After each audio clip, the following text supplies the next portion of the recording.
Hello बच्चों, welcome to physics Vidyashala and I am your mentor Himanshu Udenia, your favorite HU sir. Today we will have the discussion on basic mathematics introduction in physics. So when we talk about physics, obviously you should understand that physics and maths are interrelated. And when it comes to problem solving, there are certain tactics and techniques we should learn so that we can solve the problems in relatively lesser time. And learning of these techniques is very important. Why is so? Let us understand with one basic mathematical calculation. बहुत छोटी सी हम एक calculations करेंगे और उससे हमें समझ में आएगा कि इसका इस टॉपिक का इंपॉर्टेंस कितना है। सी, आपको समझना होगा, there will be no direct question asked in any sort of exam, चाहे वो आईआईटी जेई हो, चाहे वो नीट हो, ओलंपियाड हो, किसी में भी डायरेक्टली बेसिक मैथ्स पे कोई सवाल नहीं पूछा जाएगा। There will be no question that will be asked from you. But what will be the basic advantage of this? थोड़ा सा हम उसको समझते हैं. Let's say I start with one basic techniques which will help you to understand the basic idea to learn mathematics introduction, mathematical techniques. I'll start with the calculation of squares. We all know कि हम square कैसे calculate करते हैं। Normally तो जो basic calculations हैं 1 to 20 के square सबको पता रहते हैं। मैं एक छोटे सी बेसिक चीज से चलता हूँ। We all know what is a plus B whole square. So let's say हमने 8th स्टैंडर्ड में पढ़ा होगा a plus B whole square is equal to a square plus 2ab plus b square. We all know. Now, I'm telling you, इस चीज को use करते हुए हम स्क्वायर्स कैसे कैलकुलेट करते हैं, और अगर हम वो स्क्वायर्स की कैलकुलेशन वर्बली करने लग गए तो कम से कम हम कुछ नहीं है तो 5 सेकंड्स तो बचा पाएंगे।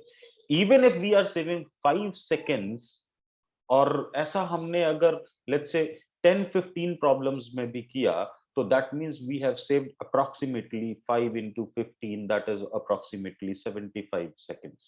75 seconds is equivalent to 1 minute 15 seconds.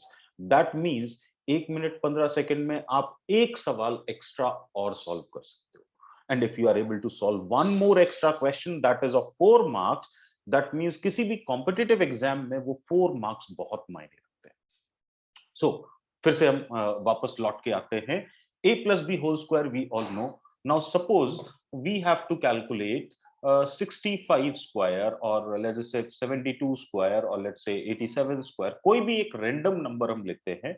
Suppose we have to calculate 87 square. Now, the conventional method is basically what? We will multiply 87 by 87, and then there will be another approach. 7 7s are 49, 7 8s are 56 plus 4, that is 60. Then once again we will move ahead, 56, 69. So automatically we have got the result as 9, 6, 5 and 7. 7, 5, 6, 9. That is a 87 square. This is the conventional approach. और भी बहुत सारे approaches हैं जो हम अपने calculation में use करते हैं। सो this is a conventional approach. Let us understand. अब इसी को अगर हम दूसरे टेक्निक से करते हैं, see why we are talking about these techniques, मैंने आपको पहले ही बताया है क्लास के इंट्रोडक्शन में कि अगर हम थोड़ा सा भी टाइम सेव करें, even if it is of 1 second, 5 second, 10 seconds, that values to us. Because exam strategy में हमेशा ध्यान रखें, टाइम की बहुत कीमत होती है। समय की कीमत अगर हम समझ जाएंगे तो हम बहुत आगे बढ़ेंगे। So let us talk about this thing. अब हम चलते हैं कि a plus B whole square जो हमने इस फॉर्म में लिखा था वो कैसे होगा। Let us say this is 87 square that we need to calculate.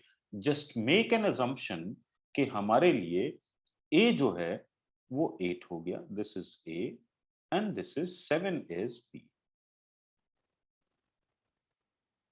अब हम क्या कर सकते हैं?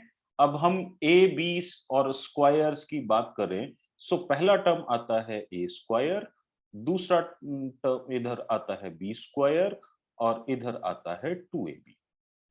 Let us calculate this value. We can easily calculate verbally जो सिंगल डिजिट मल्टीप्लिकेशन होते हैं. तो अगर मैं आपसे पूछूं ए स्क्वायर कितना है, तो यू विल से ए square is 8 square, that is 64. If I ask you what is 7 square, you will say 7 square is 49. And if I ask you what is 2ab, so 8 into 7 is 56 and 56 into 2 is 112. This is what we have got. Now, here comes the final addition. Addition में थोड़ा सा trick है. So उस addition को हमको थोड़ा समझना पड़ेगा. I'll say 49 अगर है, तो जो लास्ट डिजिट है 9, उसको हम लिख लेते हैं और 4 को we consider as a carry. और ये कैरी जा करके इसमें ऐड होगा. So 112 plus 4 is 116. इसमें से 6 हमने कैरी किया, प्लस 4 यहां हो गया, दिस इज 116. अब इसमें से 6 मैंने लिखा, तो हमारे लिए कैरी कितना हो गया? 11. और इस 11 को हमने इसमें ऐड किया. So 64 plus 11, that is equal to 75. So 756. Obviously ये एक टेक्निक है जो हमने, हो सकता है नया लर्न किया हो सकता है आप पहले से भी जानते हो. इट डिपेंड्स, आपने पहले देखा होगा तो you must be knowing it. If you haven't seen it, you have learned a new technique. अब let us analyse what is the advantage of this technique. जब मैंने ये टेक्निक लर्न की, अब मेरे को इस टेक्निक को कम से कम 5 से 10 बार प्रैक्टिस करना है, सो दैट ये टेक्निक मेरे दिमाग में फिट हो जाए. The moment this will happen, हमारी कैलकुलेशन ऑटोमेटिकली कन्वेंशनल अप्रोच से तो फास्ट हो जाएगी. फिर हमें स्क्वायर कैलकुलेट करने में बहुत ज्यादा दिक्कत नहीं आएगी. Let us practice some more questions about it, some more situations about it. So suppose हम कहते हैं कि we have to calculate 42 square. अब हम क्या कहेंगे? ऑटोमेटिकली हमारे दिमाग में क्या आएगा? 4 is A and 2 is B. So A square is 16, B square is 04, and 4 into 2 into 2, 2AB. So this is how much? This is also 16. अब आता है एडिशन. तो एडिशन में मैंने 4 लिखा, 0 कैरी आया जो यहाँ पर ऐड होगा. सो 16 प्लस 0 इज 16, मतलब 6 इधर आया और एक कैरी जो है वो इधर चला गया. So that is 17. मतलब 42 स्क्वायर इज 1764. पहले से रिलेटिवली थोड़ा सा फास्ट हुआ. वंस अगेन अब हम इसको और प्रैक्टिस करेंगे तो relatively results will be much more faster. Let us say if I go for 57 square, this is for any number, there is no such conditions के मतलब आप कहो कि सर कोई लिमिटेशन है, तो कोई भी 2 डिजिट नंबर हो. इनफैक्ट कुछ हद तक 3 डिजिट नंबर के लिए you can apply it for any number, that is not an issue. But जो कैलकुलेशंस हैं वो वहीं तक फिट होंगी जहां पे हमारे लिए टाइम बच रहा हो. अगर उन्हीं कैलकुल उसी टेक्निक को करने में हमें टाइम बहुत ज्यादा लग जाएगा, तो देयर इज नो नीड कि हम नई टेक्निक पे जाएं. सो हमें बहुत वाइजली इन सब चीजों को समझना होगा. Let us go at for 57 square. I'll say it as 5 square is 25, 7 square is 49, and 5 into 7 is 35, 2s are 70. अब ये चीज मैंने सीखा. Now what will I do? I'll write 49, 49 में से 9 तो लिख दिया जाएगा, 4 आएगा कैरी, 70 plus 4 is 74, मतलब आ गया 4 मेरे पास. अब ये 7 को कैरी जो लेकर के हम 25 पे जाएंगे तो this will be 32. So 57 square is 3249.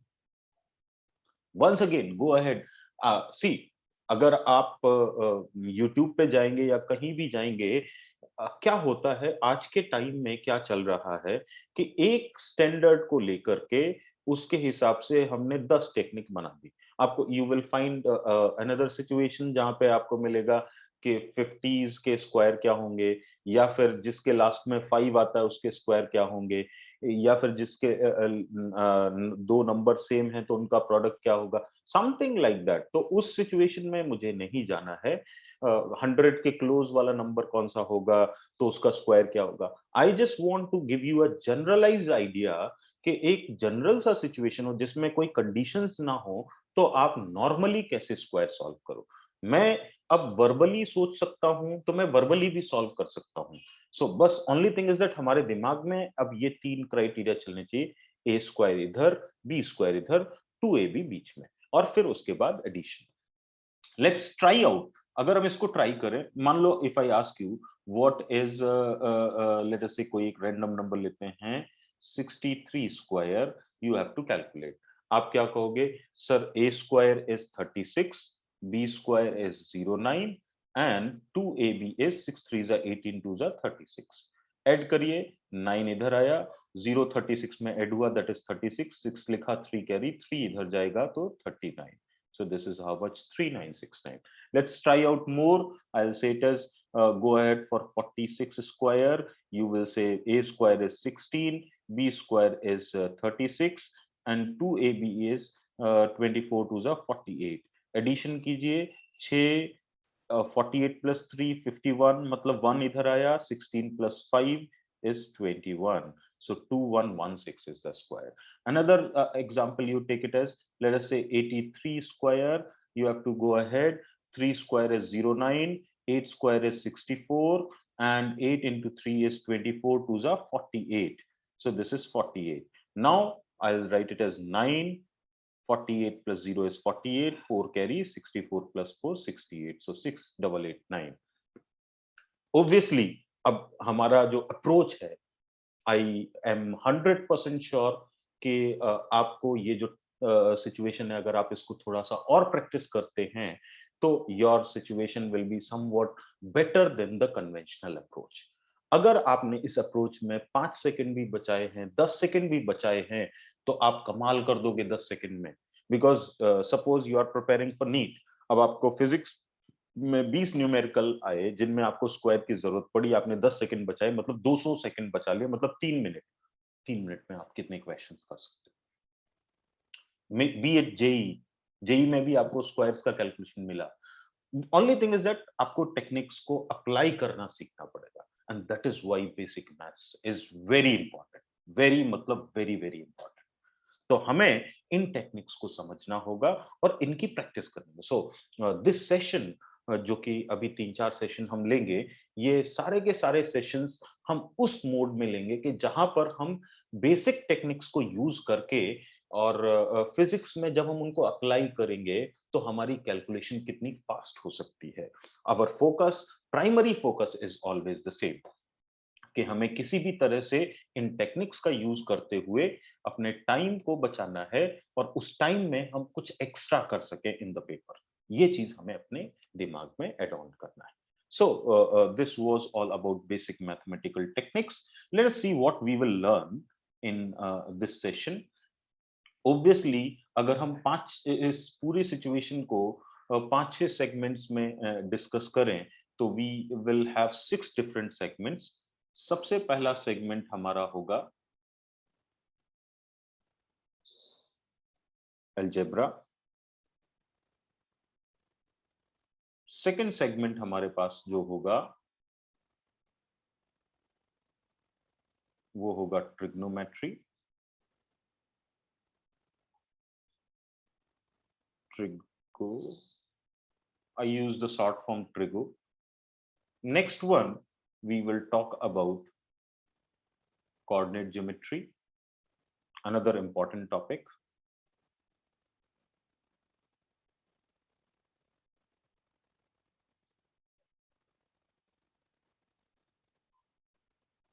Next one, जो फोर्थ टॉपिक होगा जो हमको डिस्कस करना होगा, that will be calculus.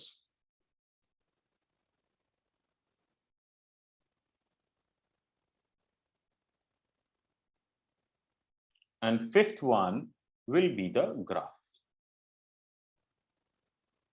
graphical form that we have to learn.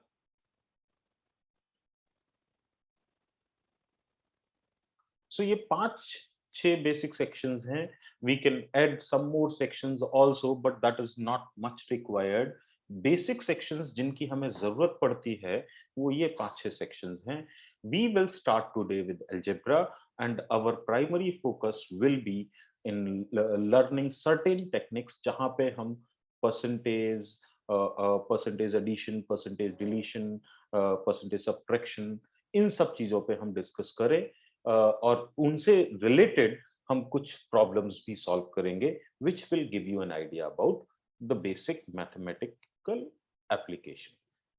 Let us go ahead with algebra, और इसमें हम सबसे पहले बात करेंगे परसेंटेज की. तो आगे बढ़ते हैं. Let us talk about percentage.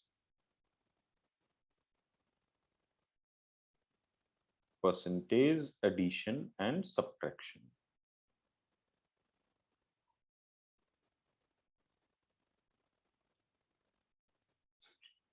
अच्छा, जब हम बात करते हैं किसी भी परसेंटेज की, तो हमारे को नॉर्मली जब हम प्रॉब्लम सॉल्व करते हैं, किसी भी साइंस से रिलेटेड प्रॉब्लम सॉल्व करते हैं, तो हमें परसेंटेज एडिशन या सब्ट्रैक्शन के दो तरीके के क्वेश्चंस मिलते हैं. The first thing is that is small percentage change, second one is large percentage change. तो हम इस पूरे जो डिस्कशन है इसको दो पार्ट में डिवाइड करके चलेंगे. The first one will be smaller percentage change, second one will be larger percentage change. So I'll say it is, this is for small percentage change.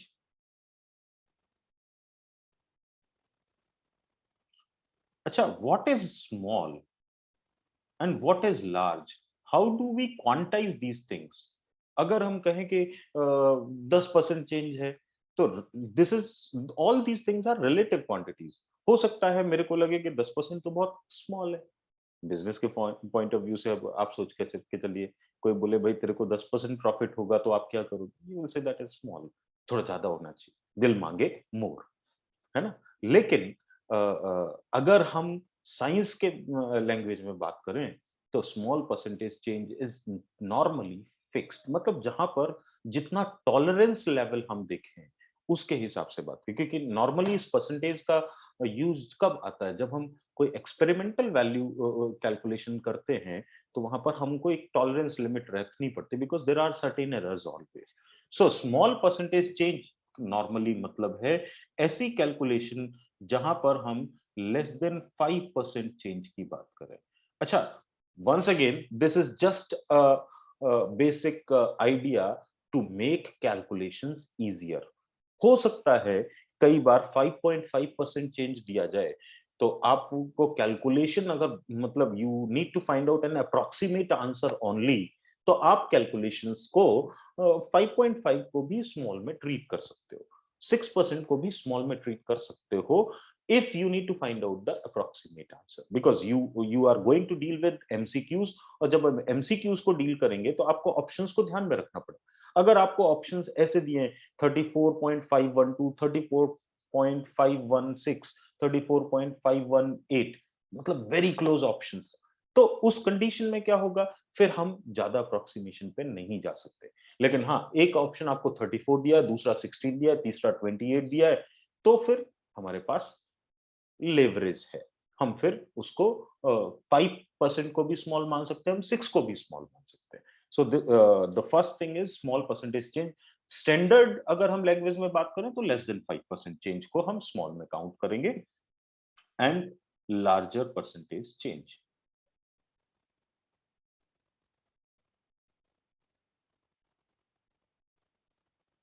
अच्छा, जब हम इन चेंजेस को डील करते हैं, तो हमारी अप्रोच थोड़ी सी अलग हो जाती है. स्मॉल परसेंटेज चेंज को हम जब हम डील करते हैं, तो I will use derivative method over here.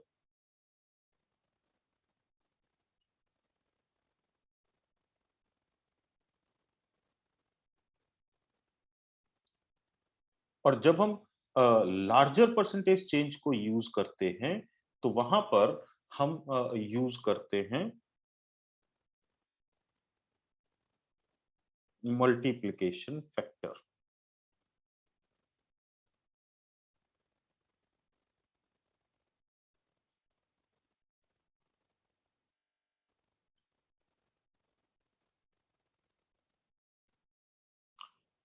तो सबसे पहले चलते हैं, we will talk about multiplication factor. इसका क्या रोल होता है, मतलब basically we will talk about larger percentage change calculations. So multiplication factor नाम ही बता रहा है कि मल्टीप्लिकेशन फैक्टर कोई एक ऐसा फैक्टर है जो फाइनल क्वांटिटी, मतलब किसी इनिशियल क्वांटिटी में मल्टीप्लाई कर दिया जाए तो फाइनल क्वांटिटी मिल जाए। सो हाउ आई से इट इज, वी से it is multiplication factor, multiplication factor is equal to basically final quantity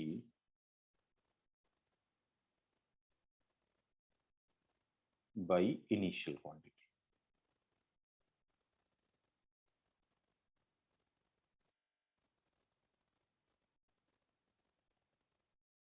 अच्छा, इसका यूज क्या है? अगर हमें मल्टीप्लिकेशन फैक्टर पता चल जाए तो ऑटोमेटिकली हम ये समझ सकते हैं कि मल्टीप्लिकेशन फैक्टर के हिसाब से कोई क्वांटिटी कितना परसेंट हो गया। मतलब लेट अस से फॉर एग्जांपल, जो मल्टीप्लिकेशन फैक्टर 1 है, मतलब फाइनल क्वांटिटी और इनिशियल क्वांटिटी बराबर हैं, तो 1 इज इक्विवेलेंट टू 100%। अगर मल्टीप्लिकेशन फैक्टर 0.8 है तो इसका मतलब हुआ दिस इज इक्विवेलेंट टू 80%। और ये percent of what? It is percent of initial quantity.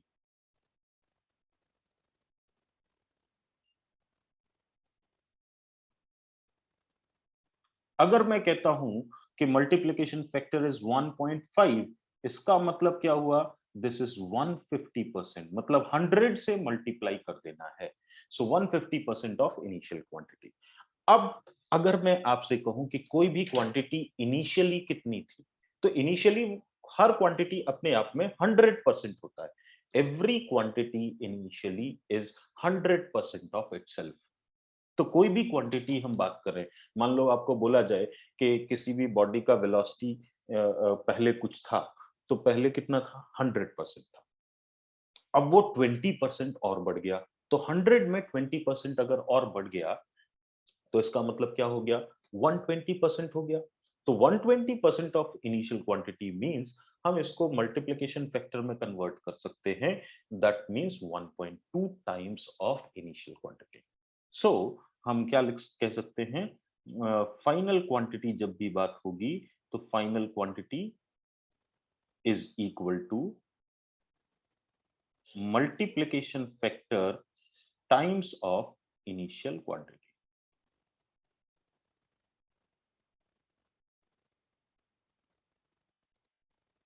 मतलब अगर मैं कभी भी आपसे कहूं, let's say for example, velocity is increased by 30%, तो आप क्या कहोगे? You will say it as, इस स्टेटमेंट से आप क्या समझोगे कि जो फाइनल वेलोसिटी होगी दैट विल बी 30% बढ़ गई, मतलब इनिशियल क्वांटिटी 100% थी, अब 30 और बढ़ गई तो कितनी हो गई? 130%।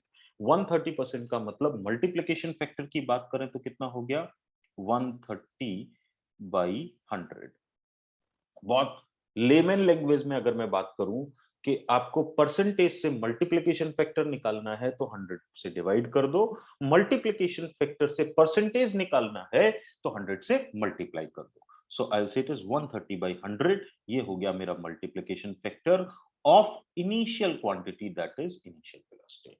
सो हम इसको ऐसे लिख सकते हैं। मैं कहता हूं कि किसी भी बॉडी की काइनेटिक एनर्जी 30% से कम हो गई, तो if I suppose I write it as kinetic energy is decreased by 30%, तो आप क्या कहोगे? पहले काइनेटिक एनर्जी कितनी थी?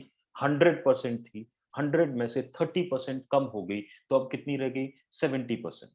सो आई विल से के फाइनल इज इक्वल टू 70% को मल्टीप्लिकेशन फैक्टर में अगर हम कन्वर्ट करेंगे तो कितना होगा? 70 by 100 of initial.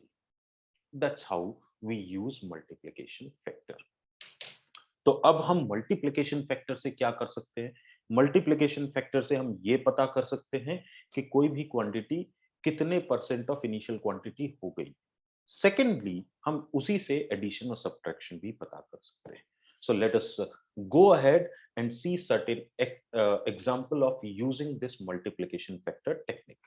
Suppose I ask you, अब थोड़ा सा प्रैक्टिस कर लेते हैं, फिर हम एक क्वेश्चन लेकर के इस टेक्निक्स को अप्लाई करना सीखें। सपोज आई से कोई भी एक पैरामीटर लीजिए, pressure is increased by 40%। What will you say? हम डायरेक्टली लिख सकते हैं final pressure is equal to 1.4 times of initial pressure. लिख सकते हैं कि नहीं? आई होप अब आपके दिमाग में एक पिक्चर आने लगी होगी कि ओके, ये मतलब है परसेंटेज इंक्रीमेंट का। सपोज आई से let's say magnetic field is decreased bye 60%। तो आप तुरंत के तुरंत क्या करोगे? आप कहोगे 100% था, 60% कम हो गया, मतलब कितना बचा? 40%। तो you will write it as final magnetic field is equal to 0.4 times of initial magnetic field. So this is an example of utilizing things. Let's take up a problem and then start solving it. तो हम एक problem ले लेते हैं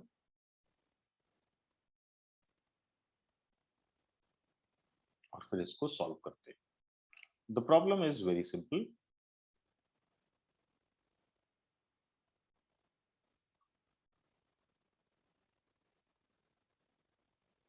kinetic energy of an object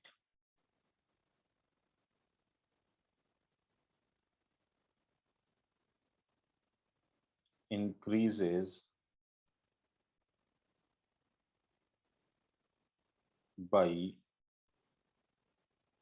X percentage when mass is increased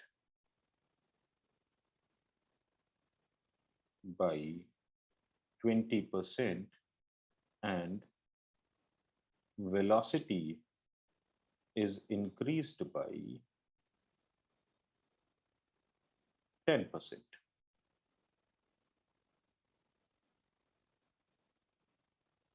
Calculate X.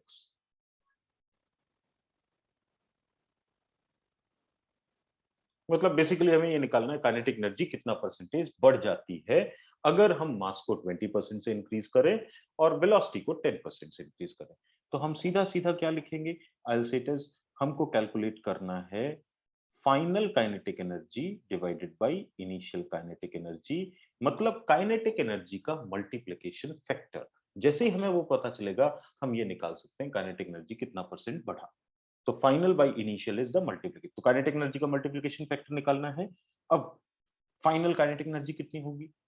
Half, we all know kinetic energy कितना होती है? Half M V square. तो मास क्या हुआ? मास इज इंक्रीज्ड बाय 20%, मतलब ये 1.2 टाइम्स ऑफ इनिशियल मास हो गया।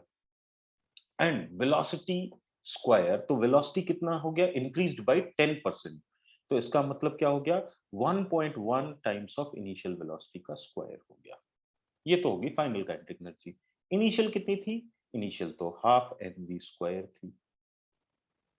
दैट मीन्स हाफ से हाफ कैंसिल, मास से मास कैंसिल, वी स्क्वायर से वी स्क्वायर कैंसिल। मतलब हमारे पास क्या आ गया? We have got 1.2 into 1.1 square. So the moment we have got this value, अब हम इसको कैलकुलेट कर सकते हैं। How much it is? 1.2 into 1.21. 1.1 square is 1.21. So how much it is?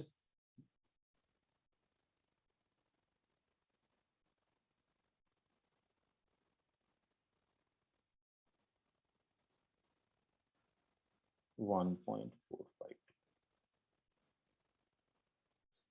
ठीक है, this is what the answer we have got.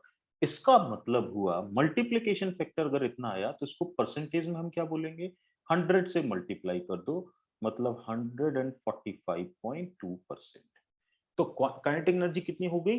145.2%। लेकिन यहां पर पूछा क्या गया है कि कितने से इंक्रीज हुई, कितने परसेंट से इंक्रीज हुई। सो कोई भी क्वांटिटी, मैंने क्या बोला था, इनिशियली कितनी थी? 100%।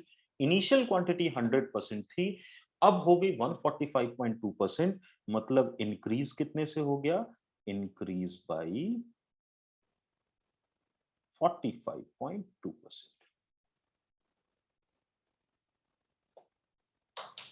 So that's how we can try out using the situations, और लार्जर परसेंटेज चेंज के लिए हम इस तरीके से बात कर सकते हैं। एक और एग्जांपल लेंगे, फिर हम इस सेशन को क्लोज करेंगे, ताकि आपको आज समझ में आ जाए कि हमने क्या सीखा। हमने सीखा कि लार्जर परसेंटेज चेंज को कैसे कैलकुलेट करना है। कोई भी फिजिक्स का प्रॉब्लम हो, कोई केमिस्ट्री का प्रॉब्लम हो, इट डजंट मैटर, क्योंकि हम बेसिक मैथ सीख रहे हैं। That is applicable for all types of sciences. वहां पे मैथमेटिक्स का जो भी एप्लीकेशन आएगा, वहां पर ये यूज में आएगा। So let us see one more example.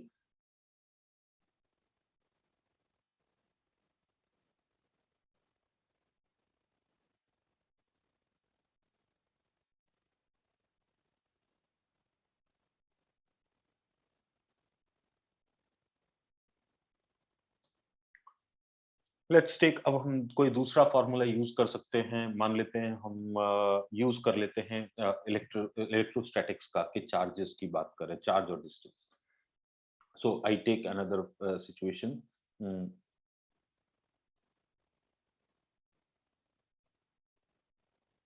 If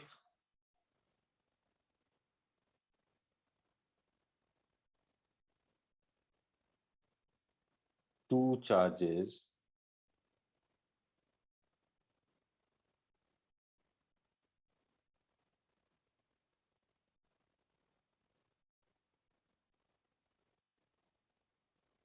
placed at certain distance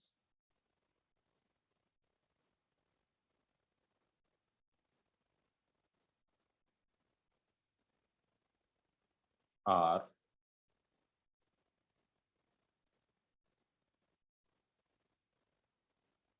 increased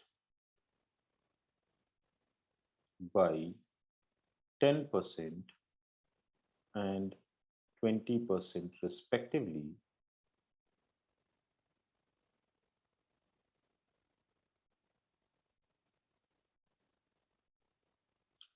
and the separation between them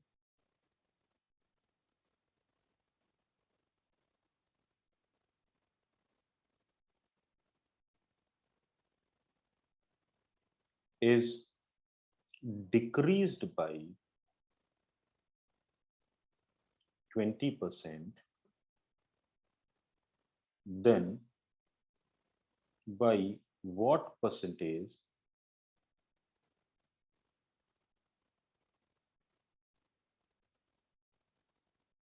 force between them changes?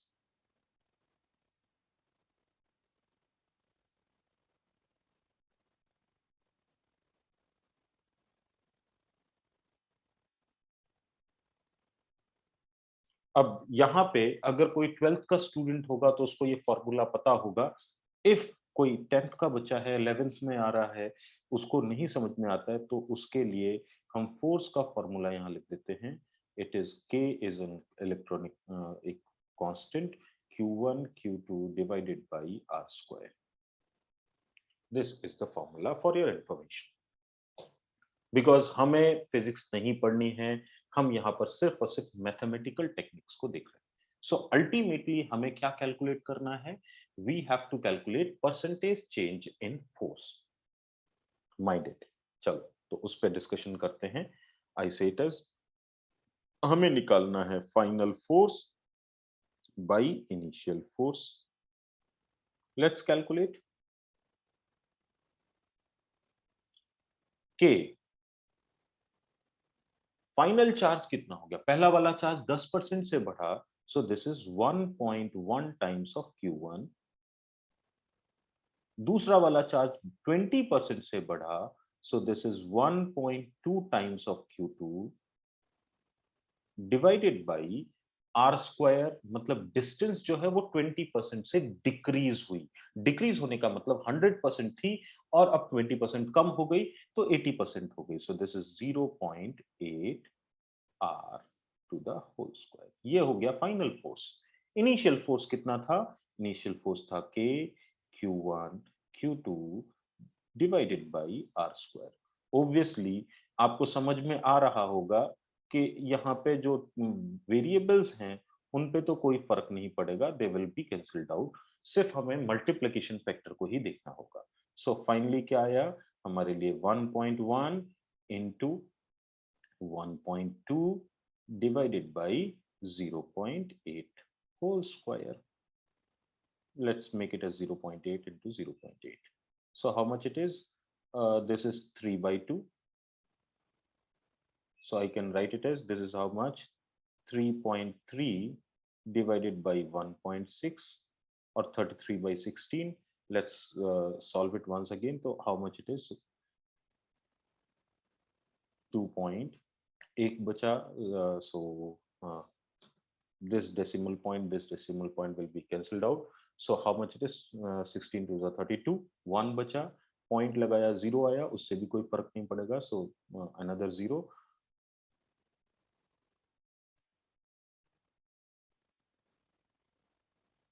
This is the final result, 2.60625.